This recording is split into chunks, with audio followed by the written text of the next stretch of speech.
Grande abraço a todos que nos acompanham aqui em mais uma edição do nosso podcast Amores de Quinta Futebol Clube. Eu sou o Fernando Gonçalves, desde já agradeço pelo seu carinho, pela sua audiência. Vamos juntos por aqui, né? Em mais uma edição com um bate-papo super bacana.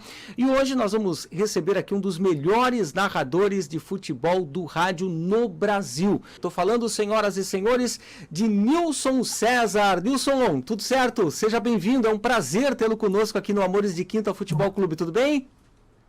Um abraço, meus amigos da Jovem Pan Joinville, um abraço, Fernando Gonçalves, prazer é meu bater papo com vocês. Podcast é um negócio que eu curto também, eu tenho inclusive com meu filho, podcast de pai para filho. Aliás, você que está acompanhando aí o podcast da Jovem Pan Joinville, inscreva-se no meu canal, no YouTube. Só você colocar lá, podcast de pai para filho, podcast de pai para filho, tudo junto no YouTube, e você vai se inscrever no canal. Fico muito feliz de conversar com você de Joinville, Santa Catarina, uma cidade linda que eu conheço bastante e um estado maravilhoso, o estado de Santa Catarina. Só gente bonita por aí, né, Fernando?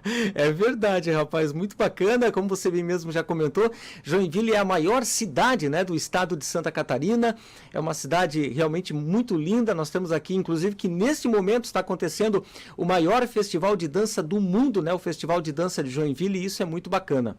Ô Nilson, antes de eu começar o nosso bate-papo falando sobre rádio, eu quero contar uma breve história para você que provavelmente você não deva saber, mas talvez você vai ficar muito feliz pelo fato do ocorrido. Em 2014, na Copa do Mundo, eu fui escalado em um jogo da seleção brasileira para ir num local aqui, numa casa noturna aqui em Joinville, para fazer as entradas ao vivo de lá, e no telão passava o jogo da seleção brasileira. E eu estava conectado no rádio, porque eu entraria ali naqueles intervalos da transmissão para falar como é que estava o clima, o que as pessoas estavam achando da seleção brasileira, do jogo, da Copa do Mundo em si. E o muito engraçado que, faltando ali alguns minutinhos, né, para terminar o segundo tempo, e o Brasil precisava ganhar aquele jogo porque já era a fase classificatória, e a seleção brasileira precisava da vitória. Eu lembro que eu estava assistindo no telão e estava acompanhando no fone de ouvido a tua narração ao vivo para todo o Brasil. E a Jovem Pan FM transmitindo aqui para Joinville e para toda a nossa região. Só para você ter uma ideia, a transmissão é para Joinville, né, e para mais 34 cidades aqui do norte catarinense. Ou seja, é muita gente que estava te acompanhando naquele momento. E eu lembro que saiu um gol. E eu levantei da cadeira, comecei a berrar, gol do Brasil! E aí todo mundo começou a olhar para mim e falou, pô, esse cara tá louco, né? Tá berrando gol. E aí justamente entra a história do rádio, né? O rádio é instantâneo, o rádio é na hora, o rádio não tem delay. E pelo telão as pessoas assistiam, né, com as imagens da televisão ali com 10, 15 segundos de delay. E foi muito engraçado porque daí quando todo mundo parou para olhar para mim, que eu estava berrando gol ali, acompanhando a tua vibração, a tua narração, aí eles pararam para olhar para o telão e aí sim saiu o gol. E a pergunta que eu te faço, viu, Nilson? Você tem ideia, cara, do quão importante você é para o rádio brasileiro? Você já parou para pensar, você já parou para tentar imaginar um mundo de pessoas que te acompanham através do rádio, ou não caiu a ficha ainda?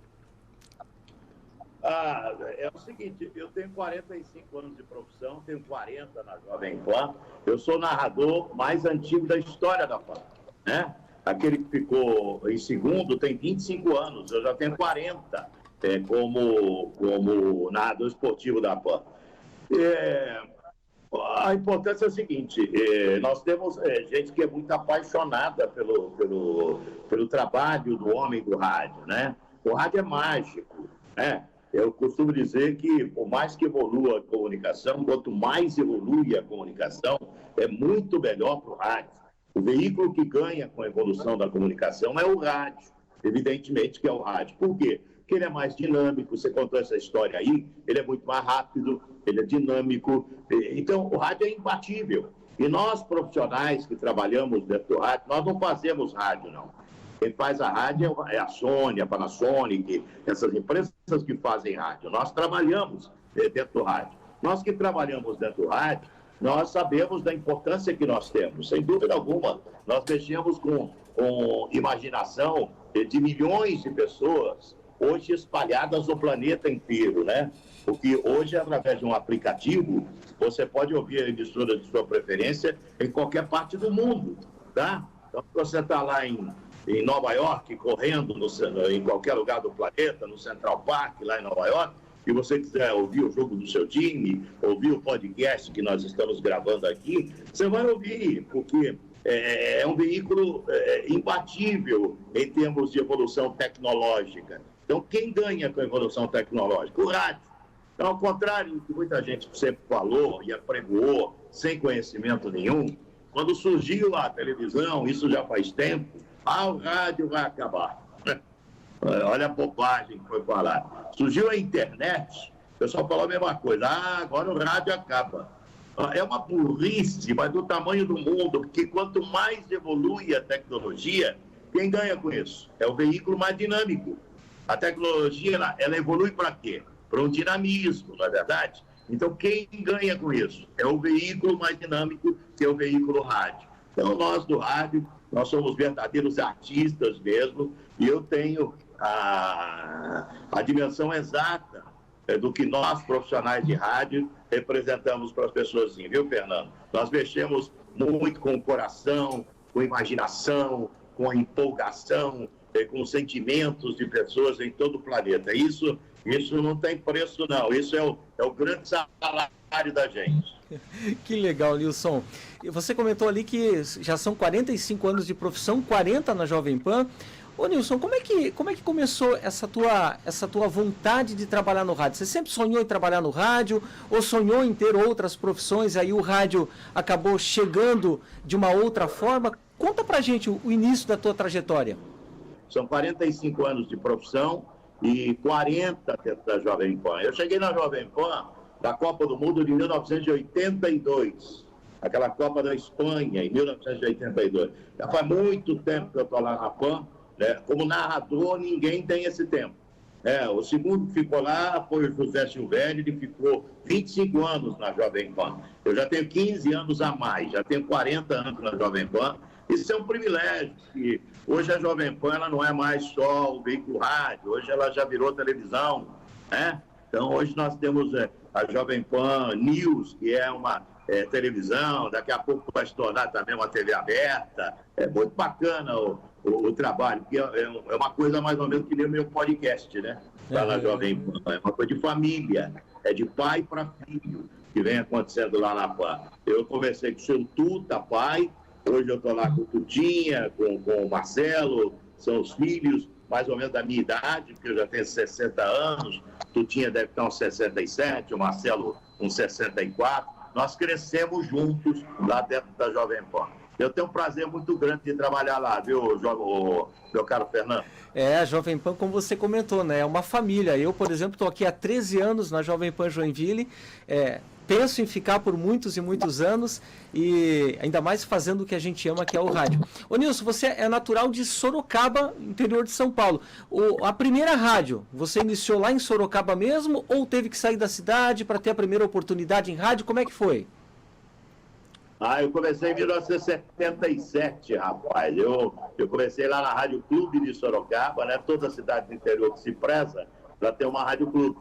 E nós tínhamos lá a Rádio Clube de Sorocaba, equipe 1080. Era uma equipe conhecida como equipe 1080 da Rádio Clube, que cobria os jogos do São Bento lá em Sorocaba. E eu trabalhava paralelamente com a Rádio Convenção de Itu 670, que é uma rádio centenária. Rádio Convenção da cidade de Itu. Então, eu trabalhei nessas duas emissoras antes de chegar na Pan. Era muito garoto. Eu tinha o quê? 15, 16 anos de idade, em 77. Eu sou de 61, sou de 61. Então, tinha 16 anos, 15 para 16 anos. E eu já comecei lá, fazendo reportagem, narrando, né? Na Rádio Clube e na Rádio Convenção. E muito cedo, em 1982, com 20 anos de idade, eu vim aqui para São Paulo e estou até agora na Jovem. Eu já faço parte de móveis e utensílios. Vamos ver até quando os caras vão me aturar aqui. Muito legal, muito legal. E sempre na linha do esporte, você nunca pendeu para esse lado musical ou não? Sempre decidido a mexer com a parte de esportes? Eu já fiz de tudo, principalmente lá no interior. Eu fiz de tudo, porque você tem que aprender a puxar o fio, você tem que aprender a levar o equipamento, montar o equipamento. Eu durante mais de uma década lá em Sorocaba, paralelamente aqui com São Paulo, eu apresentava o Jornal da Manhã, que era o programa de jornalismo, lá na rádio Jovem Pan Sorocaba, né? Que hoje é Jovem Pan Sorocaba, antigamente ela se chamava Rádio Ipanema, lá em Sorocaba. E eu apresentei o jornalismo lá há mais de 10 anos, conversando com políticos, com economistas. Por quê? Porque eu acho o seguinte, eu fiz a faculdade de Direito também. Eu acho que quanto mais você se formar e informar, mais facilidade você vai ter para exercer qualquer função. O jornalista esportivo, deixa eu tomar uma aguinha aqui. Fica à vontade aí, fica à vontade. O jornalista esportivo é um jornalista capaz de qualquer função dentro do rádio. Então, você veja aí, vou te lembrar um pouquinho. Boris Casoy, ele é originário do jornalismo esportivo, sabia disso? Sabia. Ele foi locutor de TUF. Chico Anísio veio do jornalismo esportivo, comentando futebol no Rio de Janeiro. Então, a Globo, quando precisa de um cara para segurar, por exemplo, a transmissão inteira de carnaval, ela recorre para quem? Para narrador esportivo, para o Kleber Machado, para o Luiz Roberto, lá no Rio de Janeiro. Então, o jornalista, se tiver um incêndio aqui em São Paulo, se você me botar no ar para ancorar 30, 40 repórteres cobrindo o incêndio, eu vou ficar três dias ancorando sem parar, porque a gente desenvolve o quê? O jornalista esportivo. Você desenvolve o improviso. Por isso que eu amo palestrar. Se vocês quem estiver ouvindo aí em Joinville, a minha palestra é Copa do Mundo, Jornalismo e Vida. Copa do Mundo será a minha 9ª Copa, esta Copa do Catar, ao vivo. A 9ª Copa que eu vou, né? A Copa do Mundo do Catar. Eu não sei se vou nessa aqui, mas seria a 9ª Copa do Mundo, a Copa do Mundo do Catar. Então, eu gosto de passar muito isso para as pessoas através da minha palestra. Copa do Mundo, Jornalismo e Vida, ou Futebol, Jornalismo e Vida. Porque os fatos da vida, as dificuldades do dia a dia, as coisas comezinhas do dia a dia, todas estão atreladas ao esporte. O esporte o que é? É uma luta constante para que você supere dificuldades, supere adversidades, né? E o que mais a gente precisa hoje estimular nas pessoas? Mostrar às pessoas que elas têm força. Eu sou espírita, kardecista. Mostrar às pessoas que elas têm força para superar qualquer dificuldade, qualquer adversidade. Porque esse ser supremo aí que nos rege, amigo, esse cara é econômico demais, ele é pão duro demais. Esse homem aí que nós conhecemos, o nosso Deus, né? Ele é pão duro demais. Nunca vi um homem tão pão duro na vida. Sabe por quê? Porque nunca ele vai te dar uma dificuldade, uma adversidade maior que a sua força. E o esporte é muito isso também. Então, na minha palestra, eu atrelo muito isso. E olha, quando eu vou para as palestras, rapaz, dificilmente eu consigo sair, porque sair rápido, porque é algo que chama... Eu tenho o prazer tão grande de fazer, igualzinho eu estou narrando uma partida de futebol. Porque passar às pessoas que precisam ouvir mensagens boas e positivas. Chega de tanto pessimismo. Outro dia eu estava fazendo no meu podcast um podcast com o professor Cortella, que eu acho genial, né? E o professor tem a mesma maneira de pensar que eu tenho. A gente tem que passar para as pessoas um pouco mais de otimismo, né? De dificuldade todo mundo está cheio, né, Fernando? É verdade, Nilson. Nilson, você comentou ali 40 anos de Jovem Pan, é a idade que eu tenho, 40 anos. E aí, é o seguinte, Joinville, uma cidade muito, muito apaixonada por rádio, né? Sempre teve uma Jovem Pan. Vou te dar um exemplo. Eu lembro, desde criança, te acompanhar pela Jovem Pan AM. Logo depois veio a Jovem Pan News, depois a Jovem Pan FM, e a gente continua sempre acompanhando a programação da Jovem Pan. E eu lembro que desde criança eu te acompanhava através das narrações, por exemplo, além do futebol, na Fórmula 1. E eu lembro de eu estar domingo de manhã, juntamente com o meu pai, acompanhando a sua narração da Fórmula 1 e as vitórias do Ayrton Senna da Silva. E aí eu te pergunto de uma forma toda especial, o que representa para ti o Ayrton Senna? Você perguntou a respeito da Fórmula 1. Eu transmiti Fórmula 1 na PAN de 1986 até o ano de 2000. Foram 14 anos. Com isso eu viajei para mais de 55 países do planeta. não só com a Fórmula 1, com o futebol, que essa aqui seria a 9ª Copa, né? O Ayrton era um ET, é um extraterrestre. Existem alguns caras do esporte que você tem que pôr a parte, a margem. Por exemplo, esporte, Fórmula 1, Ayrton Senna, isso é um extraterrestre, é um ET. No boxe, Mike Tyson foi um ET no boxe, né? No basquete, Michael Jordan foi um ET no basquete. No futebol, Pelé, um ET no futebol. Então o Ayrton era um ET, o Ayrton era um extraterrestre, sabe? O Ayrton era um cara acima dos padrões. Será que o Ayrton seria hoje um grande piloto? Seria muito melhor do que foi a época, sabe? Porque já a época, ele já estava à frente do seu tempo. Já a época, o Ayrton já era um cara à frente do tempo, né? Imagina hoje, com toda essa tecnologia que tem os carros, o que o Ayrton faria nas pistas. Nossa, ele iria barbarizar. Então, quando o cara fala assim, quem foi o melhor piloto do mundo de todos os tempos? Eu falo, Ayrton Senna, primeiro, segundo, terceiro, quarto e quinto. Depois vem o resto. Tá? Depois vem o resto. Ayrton Senna é primeiro, segundo, terceiro, quarto e quinto, depois vem o resto. Então, ele foi um cara assim, um cara espetacular dentro da pista. Nunca vi um piloto com a habilidade dele, com a categoria dele. Pena que morreu precocemente. Esse moço morreu com 34 anos de idade, né? Era mais novo que você tem 40, né? O Ayrton morreu com 34, estava lá em Imola, na Itália, naquele dia 1º de maio, né? Aliás, aquele final de semana foi um final de semana muito difícil, porque na sexta-feira nós tivemos o acidente com o Rubinho Barrichello, violentíssimo. No sábado nós tivemos a morte do Roland Ratzenberger. A corrida não deveria nem existir. Existe uma lei na Itália, e se o cara morre dentro do local do evento, da praça do evento, o evento esportivo não poderia existir, não pode existir. Tem que desaparecer, tem que mandar para uma outra data. Que é o que fizeram os dirigentes da Fórmula 1. Quando o Ratzenberger morreu dentro da pista, porque ele morreu dentro da pista no sábado, eles levaram ele para o Hospital Maggiore, lá em Bolonha, né? Levaram para o Hospital Maggiore para anunciar a morte no hospital. Eles não anunciaram a morte do Ratzenberger dentro da pista exatamente por isso, para que a corrida pudesse acontecer no domingo. E aí no domingo, aquele domingo mais triste do mundo, né? No dia 1 de maio de 1994, nós perdemos o Ayrton na Tamburello, né?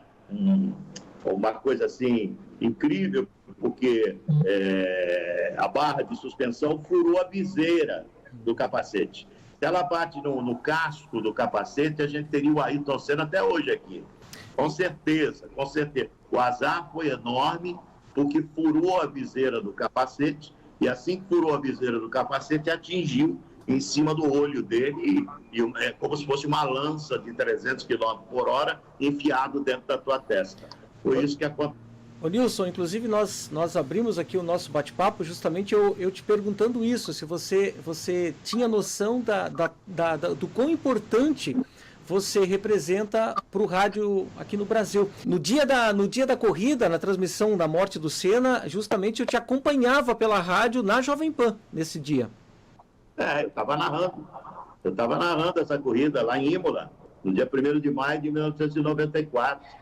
Eu estava lá, estava em Imola narrando a corrida. Não só a corrida, como os treinos que culminaram com o acidente de sexta-feira do Barrichello, que foi um acidente espetacular, e também no sábado, a morte do Ratzenberger. Eu estava narrando. Aliás, eu fiquei narrando até o final. Ele foi levado para o Hospital Maggiore lá em Bolonha, eu fiquei narrando até o final. De lá, eu saí, eu já tinha ido na sexta para o hospital com o Rubinho, tinha ido no sábado lá com o Ratzenberger, voltei ao hospital no domingo depois da prova. Mas no instante que ele bateu, eu já tinha certeza que era uma coisa muito grave, porque a gente conhecia bem o Ayrton. O Ayrton, se fosse algo simples, ele batia no cinto e saía andando, entendeu? Quando ele ficou ali, eu falei, rapaz, algo muito sério e muito grave aconteceu. E para quem ouviu a transmissão à época, você pode perceber que a gente pressentia no instante da narração que poderia ser um acidente fatal. Foi triste demais. Nilson, histórias engraçadas no rádio. O que você tem para contar para a gente aí dos bastidores que você presenciou, que você viveu?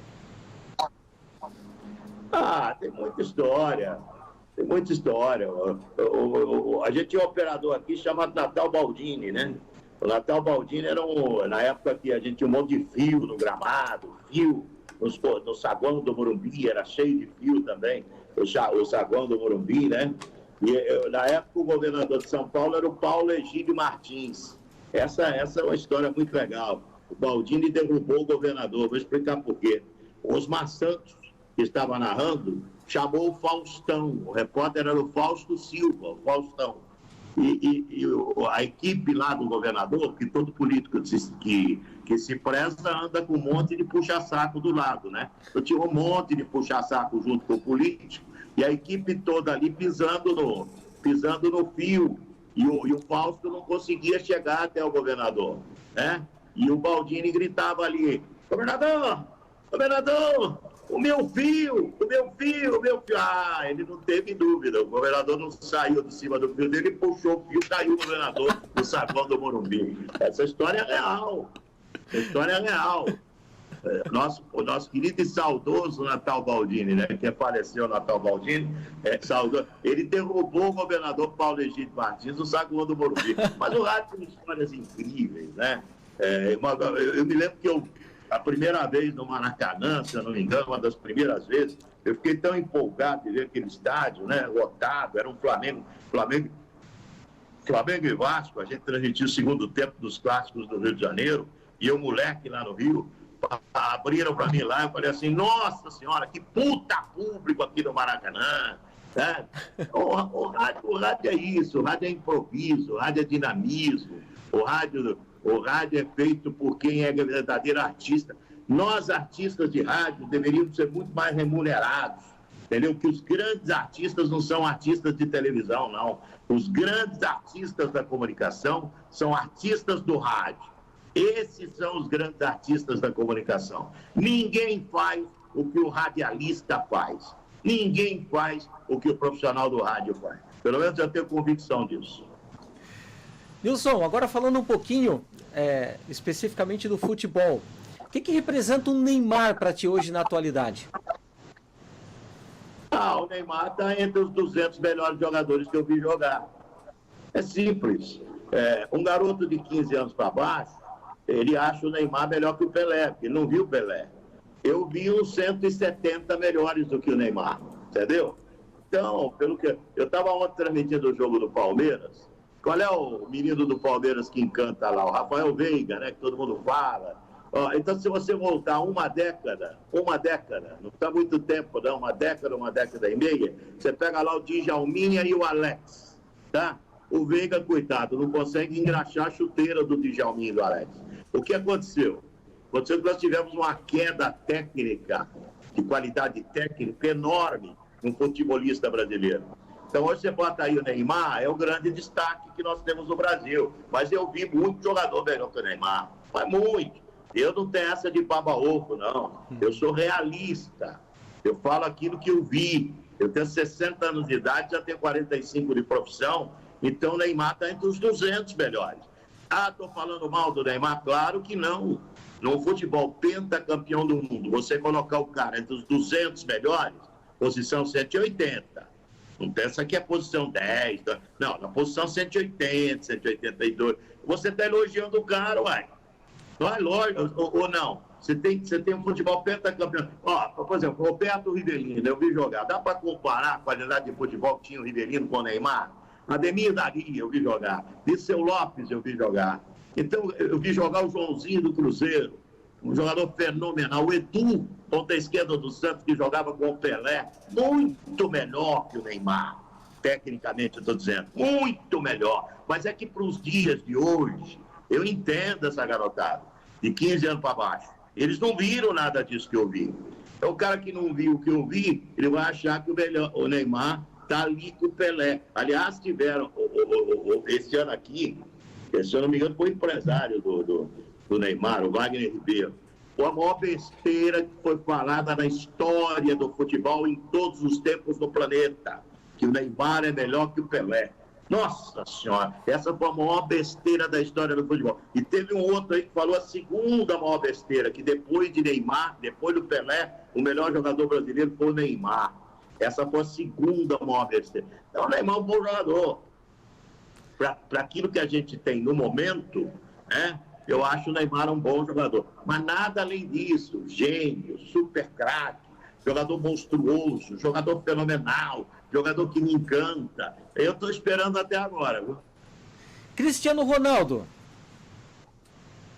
O Cristiano Ronaldo é um atleta de futebol profissional. Ele não é um primor técnico, né? É um grande goleador e é um atleta, um cara que se cuidou a vida inteira, né? Se cuidou a vida inteirinha. Um cara que nas férias, na pandemia, você viu quanto esse cara se preocupava. Então ele é um robozão de verdade, que é um atleta. Hoje o futebol, ele exige que o cara seja extremamente atleta. Se cuide fisiologicamente, quimicamente, organicamente, e tem um cuidado muito grande, porque a exigência física no futebol de hoje ela é imensa. Então, o Cristiano Ronaldo, que é um grande jogador de futebol, sem dúvida alguma, já está bem, né? Está com problema de DNA já, né? Sabe o que é o problema de DNA, Fernando? DNA é data de nascimento antiga? Isso. Já está com problema de DNA, que é data de nascimento antiga, né? O nosso glorioso Cristiano Ronaldo. Mas ele é um jogador de enorme qualidade, principalmente por sua dedicação nessa parte física. Por isso que a carreira é tão longeva. Por que ele tem uma carreira tão longeva? Em razão da sua dedicação com a parte física, principalmente. Copa do Mundo, tá? A gente fala muito sobre a Copa do Mundo, fala muito sobre a seleção brasileira. Eu confesso para você que eu sou apaixonado pela seleção brasileira. Assisti toda a Copa de 94, eu tinha 11 para 12 anos. Assisti a Copa de 98, 2002, 2006, 2010, 2014, enfim. E muita gente hoje critica a seleção brasileira. Eu te pergunto o seguinte, né? Entre essas idas e vindas da seleção brasileira, o que você me diz da seleção brasileira, por exemplo, na Copa do Mundo desse ano? A expectativa é grande? Você acha que com os comandados do Tite não vai chegar lá? O que tu tem de percepção? Bom, a seleção brasileira do Catar, ela está entre as favoritas. Eu acabei de ver o campeonato dos europeus aqui, de seleções, que agora nesse meio de março, abril, maio, né? Nós tivemos o campeonato de seleções dos europeus. Nenhuma grande seleção da Europa me encantou. Agora, eu aprendi com Copa que o que vale, de verdade, é o mês da Copa. Então, sempre um grandão que está bem no mês da Copa é o grande favorito para ganhar. Então, hoje você tem a França. A França é um grandão hoje. Por quê? Porque ela é bicampeã do mundo. Então, esse é o tipo de seleção grande. Então, que pode estar muito bem ali no mês da Copa. E essa Copa é diferente. Para os europeus vai ser muito bom, porque eles vão estar aí no meio de temporada. Os caras vão estar voando. Os jogadores da Europa vão estar voando, que vão estar em meio de temporada. O Brasil é ótimo, porque a maioria dos jogadores estão jogando no futebol europeu. Então, a Argentina também não vai ter problema, porque os maiores jogadores da Argentina estarão no futebol europeu. Então, o grandão que estiver bem vai levar. Eu tenho alguns favoritos aí. Eu posso citar 3, que eu acho que podem ter chance de ganhar essa Copa. A Alemanha, eu não estou achando que vai ganhar a Copa, não. Eu não estou botando fé na seleção da Alemanha, não, que está passando por uma renovação. Então, para mim, da Europa é a França. A favorita, para mim, europeia, é a França. E 2 sul-americanos. A Argentina, prestem atenção na Argentina. É a última Copa do Messi. Os jogadores da Argentina vão jogar para o Messi essa Copa. Eu não tenho a menor dúvida disso. Os jogadores da Argentina irão jogar pelo Messi essa Copa do Mundo. E eles estão jogando muito bem. A Argentina vem aí invicta há um tempão. Ela pegou a Itália, atropelou a Itália sem tomar conhecimento da seleção italiana, que é a atual campeã da Europa. A seleção da Itália, que não vai estar na Copa do Mundo, é a atual campeã da Europa. E a Argentina atropelou a seleção da Itália sem tomar conhecimento, né? E o Brasil?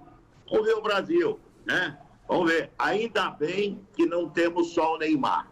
Surgiu lá aqueles atacantes de beirada, né? Rafinha, Antony, Vinícius Júnior, o Rodrigo deve ir também. Surgiu esses caras de beirada e eu acho que o Tite vai chamar um homem de área. O Pedro do Flamengo. Estou achando que ele vai ser convocado para a Copa do Mundo. O que abriu, o Tino Marcos, eu fiz um podcast a semana passada com o Tino. Aliás, quem estiver assistindo, vai lá no canal do YouTube, podcast de pai para filho. Se inscreva no canal. Essa matéria com o Tino que eu fiz foi uma aula para todos nós aí. O Tino conhece muito bastidor de seleção, embora não esteja mais na TV Globo, é um cara muito bem informado. E o Tino acha também a mesma coisa que eu acho, que ele vai chamar o Pedro, porque o Pedro é um cara muito querido e o Brasil precisa de uma nova opção tática. Um jogo lá que está empatado, você precisa de um homem lá de centroavantão, para meter uma bola para a área, nos minutos finais, tentar um gol de cabeça. Nós não temos essa opção tática. Então, você precisa buscar um cara de área. E eu acho que o Pedro pode ser chamado também. Então, eu acho que essas 3 seleções eu jogaria minhas fichas. Agora, tem muito jogo de aposta aí, né? Então, eu jogaria aposta esportiva, né? Eu apostaria 2 sul-americanas, que é a Brasil e a Argentina, e eu apostaria na europeia, na seleção da França, para ganhar a Copa do Mundo do Catar. Wilson, de todas as seleções do Brasil que você já viu jogar, qual foi a que tu acha que melhor jogou, na tua opinião? Seleção de 70. Péricles, Carlos Alberto, Brito, Piazza e Everaldo. Clodoaldo, Gerson e Pelé. Jairzinho, Tostão e Rivelino. O Neymar seria o 6º reserva dessa equipe de 70. Sexto reserva da equipe de 70. Quer dizer, o cara fala da seleção de 82. Foi realmente uma grande seleção, a seleção de 82. Mas a seleção de 70 foi melhor. Não só foi melhor, como ganhou a Copa do Mundo, uma vitória maiúscula numa final de Copa diante da Itália por 4-1. Uma seleção que tem Clodoaldo, Gerson e Pelé, Jairzinho, Tostão e Rivelino, e um monte de outras feras no banco de reserva. Olha só o que nós tínhamos, Emílio. Carlos Alberto era o lateral direito da seleção brasileira. Então, quer dizer, olha o que nós tínhamos na seleção de 70. Seleção de 2002 foi uma grande seleção. Ganhou a Copa do Mundo com 7 jogos e 7 vitórias. Uma grande seleção, a seleção de 2002. Grandes jogadores nós tivemos em 2002. Hoje nós temos um abismo de diferença técnica. Por exemplo, você pega o lateral direito do Brasil hoje e o lateral esquerdo do Brasil hoje. Pega. Aí você volta para 2002. O direito era o Cafu, o esquerdo era o Roberto Carlos. Entendeu? Lá na frente você tinha o Ronaldo Fenômeno, né? Você tinha o Rivaldo, né? Então, quer dizer, o Ronaldinho Gaúcho. Isso era a seleção que ganhou a Copa de 2002. Jogadores muito diferentes, num patamar muito diferente tecnicamente do que nós temos agora. Hoje o cara pega o Casimiro, acha o Casimiro um grande volante. Para os dias de era Falcão, Zico, Sócrates e Cerezo em 82.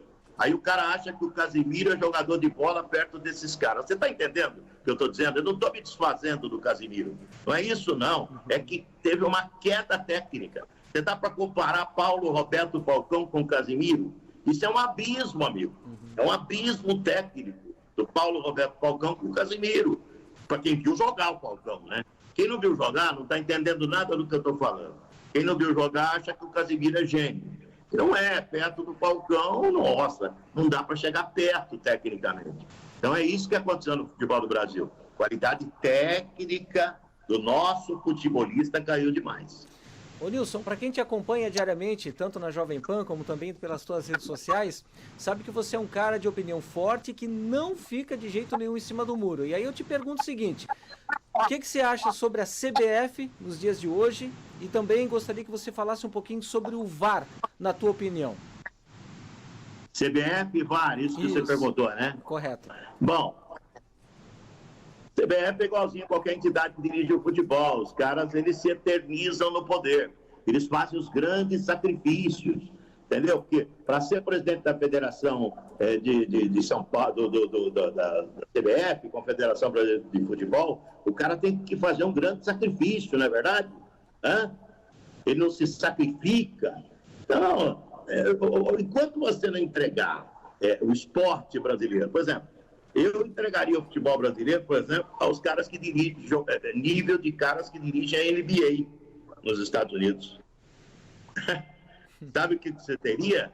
Você teria um esporte de alto nível aqui no Brasil, o futebol. Dá, por exemplo, para o dirigente profissional do esporte. Por que eles fazem do basquete americano uma grande festa? Por que eles fazem o basquete americano se tornar fantástico no planeta inteiro? Por quê? Porque eles sabem fazer o evento. Aqui não, aqui a gente está cheio de amador, dirigindo confederações e confederações de todos os esportes. E o VAR ainda está engatilhando, tem muita gente ruim. Não é o problema do VAR, da tecnologia. Quem interpreta as coisas é o homem. E o homem está fraco, rapaz.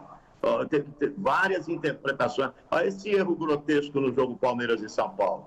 O cara do São Paulo, Caleri, quando foi lançado, estava impedido. Não vou discutir o pênalti. Estava impedido, cara. Não foi nem traçada a linha do VAR. Você vê o quanto a coisa está primária ainda. Porque não tivemos condições de traçar a linha do VAR. Cascata. Conversa mole para boi dormir. Vai enganar a trouxa. Entendeu? O que é que a coisa ainda é primária. Né? Nós temos a qualidade humana muito fraca. Não adianta você ter um computador de última geração e o cara que faz trabalhar o computador não é apto para trabalhar o computador. Está entendendo o que eu estou dizendo? Sim. Sabe o que vai acontecer? Mesmo sendo um computador de última geração, ele vai falhar. Você tem que ter o homem. É por isso que eu digo, nada substitui o homem. Você pode botar aí na sua empresa a melhor tecnologia possível, os melhores equipamentos possíveis, a melhor infraestrutura possível. Se você não tiver gente de qualidade para fazer a coisa acontecer, no ar, na latinha, aí que é veículo de comunicação, sabe o que vai virar? Vai virar nada. Então, você precisa do homem sempre. Então, o grande problema é a péssima qualidade da arbitragem do futebol brasileiro. Aliás, tem alguns árbitros que eles querem ser mais estrelas do que os jogadores. Ficam tudo maromba em academia, tatuando o braço. O árbitro não tem que aparecer. O árbitro bom é aquele que não aparece. Ele é discreto. Qual é a função do árbitro ali? Apitar a partida e mais nada. Está cheio de árbitro que quer aparecer muito mais que jogador. Então, os caras estão... É por causa de televisão, por causa de mídia digital, por causa da internet, entendeu? A vaidade é um negócio absurdo, rapaz. Então, eu sou um cara assim mesmo, eu falo sem nenhum problema, eu tenho 60 anos de idade, não devo nada para ninguém. Então, quer dizer, você tem que falar aquilo que você sente. É que as pessoas têm muito papo na língua para falar as coisas, sabe? A verdade é essa, a verdade que eu estou te contando é exatamente essa. Nós temos uma pobreza técnica na arbitragem do futebol do Brasil e pode estender isso para o mundo também, viu? Porque a arbitragem do mundo também está bem fraquinha. Nilson, melhor técnico da atualidade aí, na tua opinião, e também gostaria que você falasse um pouquinho da tua opinião a respeito da vinda, né, desses técnicos europeus para o Brasil aí. O que você acha? O melhor técnico da atualidade, para mim, é o técnico do Palmeiras. O melhor técnico da atualidade é do Palmeiras, o Abel Ferreira. Esse cara cresceu muito como treinador. Ele chegou aqui e ele tinha uma monocultura tática, que ninguém gostava, né? Palmeiras era um time reativo, pegava a bola, contra-ataque, mais nada, e agora não, você percebe que o time dele evoluiu muito como treinador nesses 2 últimos anos, o Abel. Então, se eu tivesse que escolher um técnico para ser o técnico do meu time, eu escolheria o Abel. Mas a gente tem técnicos de grande qualidade surgindo aí. O Rogério Ceni, por exemplo, é um cara que trabalha muito tempo por dia. Ele não trabalha pouco, não. O Rogério é um cara que trabalha demais. O Fernando Diniz, esse técnico do Fluminense, que era um teimoso. Esse menino está evoluindo também como técnico de futebol. Dos veteranos, eu gosto muito do Cuca. Eu acho o Cuca um grande treinador de futebol também. Aliás, eu acho que ele é o favorito para assumir a seleção brasileira. Eu acho que o Cuca, na minha visão, se fosse colocar um técnico brasileiro lá, o favorito para assumir a seleção seria o Tite, ou seria o Cuca, que o Tite vai sair depois da Copa do Catar. Os estrangeiros, eu penso assim, ó, não interessa a cor do passaporte, Não interessa a nacionalidade, interessa se o cara é bom ou se não é bom. Entende o que eu estou dizendo? Não adianta ser inglês, alemão, francês, austríaco, português e fraco. Não interessa se o cara é bom ou não. Entendeu? É a mesma coisa que o brasileiro. Interessa se o cara é bom ou não é bom. Então, esse Abel me parece um belo treinador de futebol. Esse cara é um cara que certamente vai ter uma evolução muito grande na carreira. E eu acho bom que venham os técnicos estrangeiros para cá. Mas veio muito danadinho também, viu? Nossa Senhora, o que veio de técnico danadinho, rapaz. Danadinho, que é moda, né? Da moda, aí o cara contrata qualquer um lá fora, porque fala habla espanhol, ou então tem sotaque português, vai ter um monte de danadinho. Então, é o seguinte, não importa a nacionalidade. Agora, esse intercâmbio é sempre bom. O intercâmbio em qualquer linha, em qualquer segmento, e no esporte, o esporte não é uma ilha, né? No esporte também esse intercâmbio é muito positivo. Você comentou ali da questão dos jogadores, né, que você viu jogar, das seleções, mas aí eu te pergunto o seguinte, o melhor jogador que você viu jogar nesses teus 45 anos como narrador? Tira o Pelé, né? Pode tirar o Pelé. Pelé não conta, Pelé não pode contar. Olha, do Brasil, o Zico. Zico. Do Brasil, se eu tivesse que escolher o segundo melhor da história, o Zico. O terceiro melhor, o Ronaldo Fenômeno.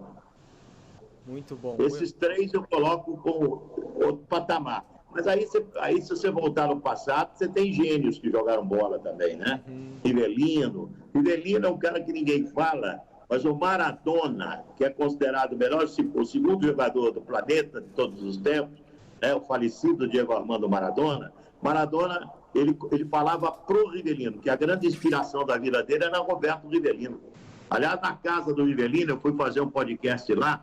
Se inscreva no canal, tem tudo isso. Tem Rivelino também lá, exclusivo. Tem Rogério Ceni exclusivo. Tem Luiz Fabiano exclusivo no meu podcast. Podcast de pai para filho. Se inscrevam no canal. Eu fui na casa do Rivelino fazer um podcast com ele. Tá inteiraço o Rivelino. Tá inteiraço.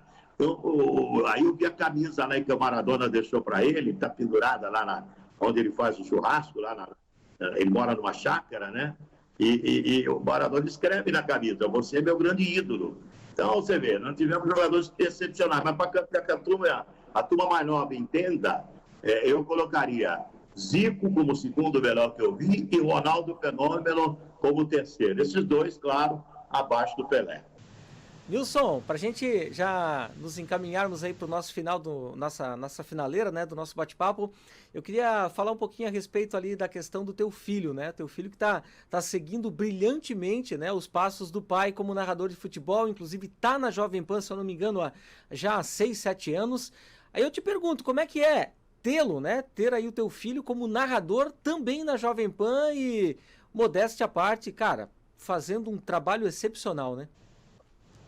Narra demais, narra demais. O Fausto Favara não tem nada a ver com ser meu filho. Nos últimos 10 anos, no Brasil, não surgiu narrador igual. Eu acompanho rádio no país inteiro. Né? Não existe um narrador igual o Fausto Favara. Nos últimos 10 anos no rádio brasileiro não surgiu. Ele tem 34 anos de idade, tem uma potência de voz, né, maior que a minha. Ele tem uma potência de voz extraordinária.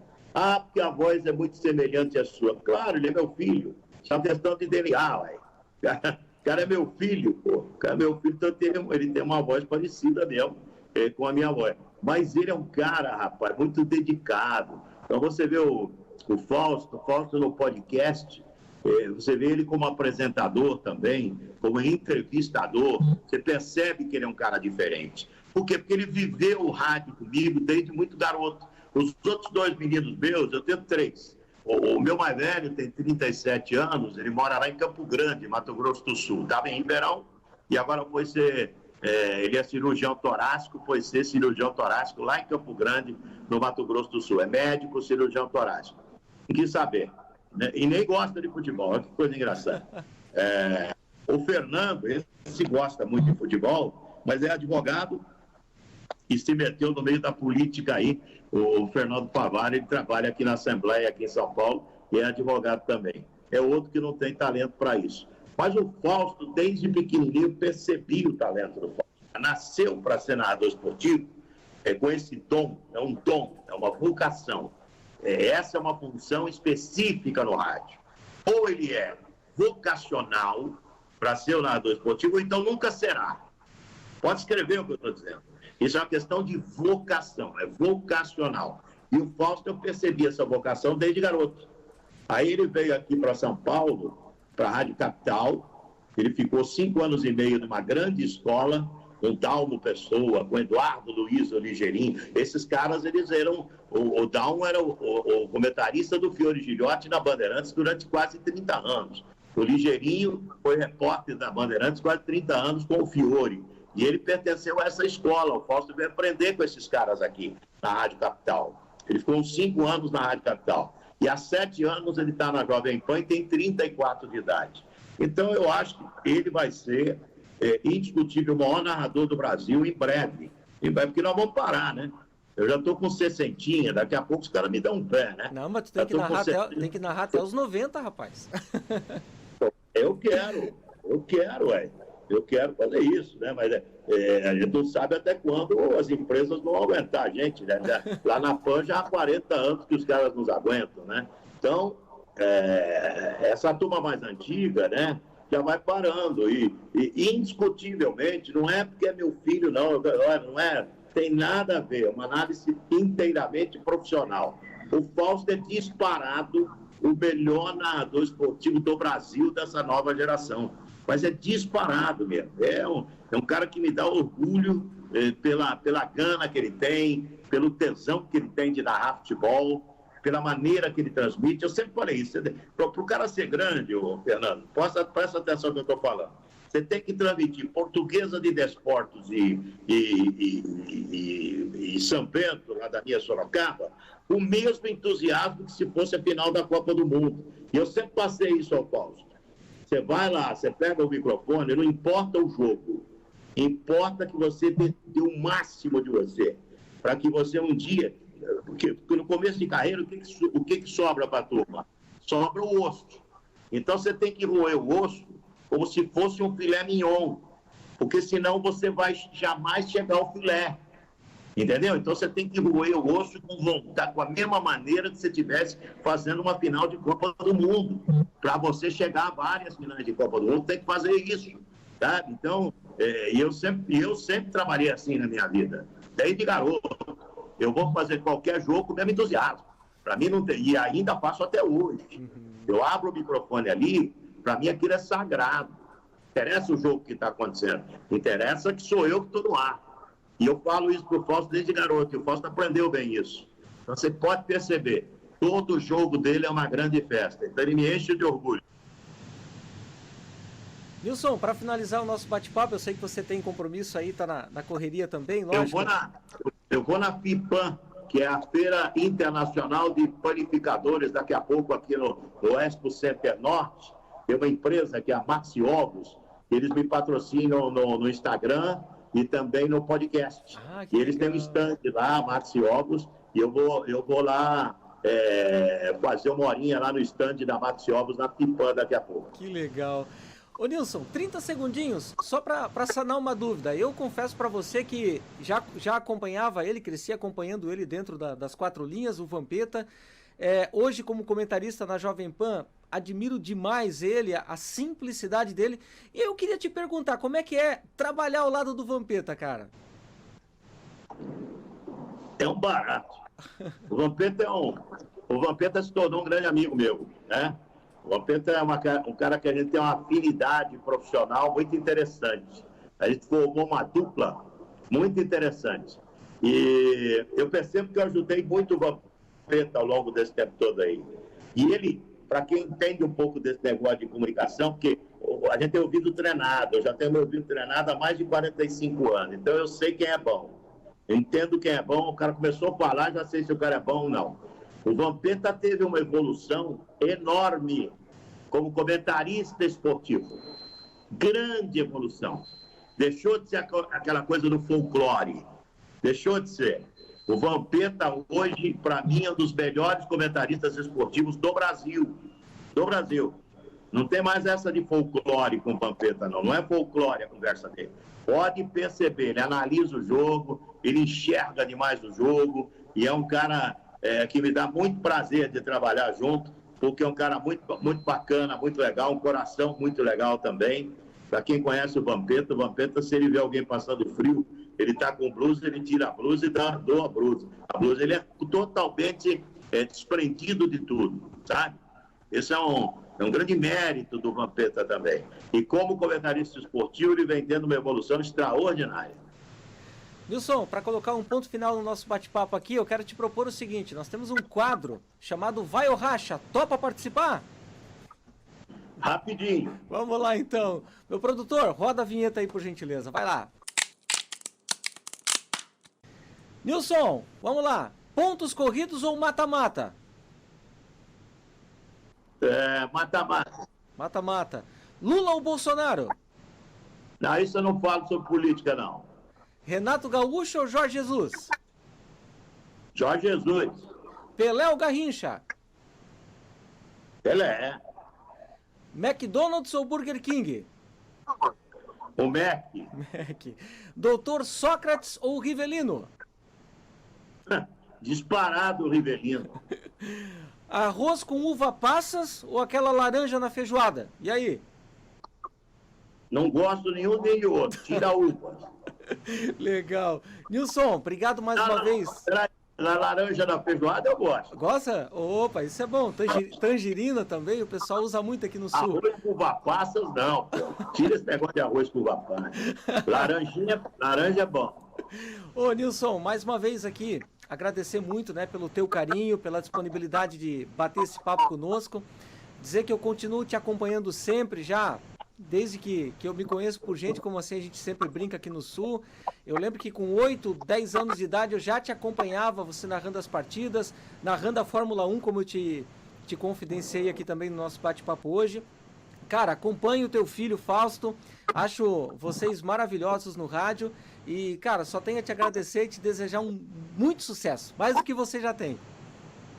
Obrigado, Fernando. Um abraço para os amigos da Jovem Pan Joinville. Eu só vou deixar o último recado para vocês. Se inscrevam no meu canal do YouTube, Podcast de Pai para Filho. Vai lá no YouTube, se inscreve. Podcast de Pai para Filho. Se inscrevam no meu canal. É muito legal, realmente. E continuem curtindo a Jovem Pan, porque a Jovem Pan, eu sei que vocês em Joinville fazem um trabalho muito legal.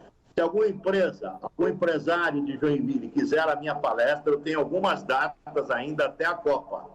Chama-se Copa do Mundo, Jornalismo e Vida. Eu vou falar aí, o meu telefone, se vocês quiserem pôr na tela, é o 15, o código é 15 99720 2024.